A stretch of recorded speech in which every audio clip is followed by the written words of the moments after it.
আসসালামু আলাইকুম রহমতুল্লাহ। কেমন আছেন আপনি? ভালো আছেন না? আপনার নাম কি? মোহাম্মদ আনোয়ার হোসেন। দেশের বাড়ি কোথায়? দেশের বাড়ি কিশোরগঞ্জ। একটু জোরে কথা বলবেন, ঠিক আছে? কিশোরগঞ্জ। হ্যাঁ। আচ্ছা, আপনি কি এখানে কি করেন? ওই যে ব্যবসা করতেছি। ব্যবসা করেন না? ফলমূল বেশি, কাঁচামাল। আচ্ছা, এখানে আপনি কত বছর হলে গেছেন? এখানে হচ্ছে 12 বছর হয়েছে। 12 বছর হলে গেছেন। আচ্ছা, আপনি কি কিছু প্রশ্ন করে প্রশ্নের উত্তরগুলো সঠিক উত্তর দেবেন, ঠিক আছে? ঠিক আছে।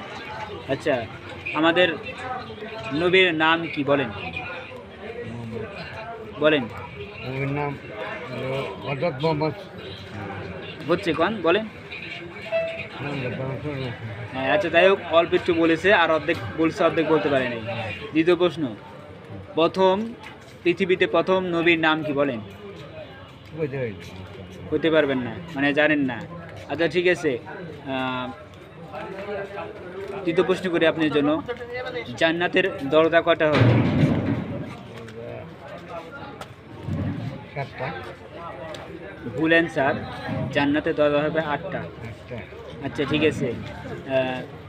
এখন পৃথিবীর ভিতরে একটা নবী ছিলেন, সেই নবী জিনদেরকে পালতেন, পাখিদের সাথে কথা বলতো, সেই নবীর নাম কি জানেন? জানেন না? আচ্ছা, সেই নবীর নামটা আমি বলে দিই। আপনি কি সোলাইমান নবীর নাম শুনছি কখনো? হ্যাঁ। সোলাইমান নবী, ইনি অনেক বড় বাদশা ছিলেন, ঠিক আছে? পৃথিবীতে অনেক বড় একটা বাদশা ছিলেন। তিনি জিন এবং পশু পাখিদের বাদশা ছিলেন, তেনার ভাষাও বুঝতেন, ঠিক আছে?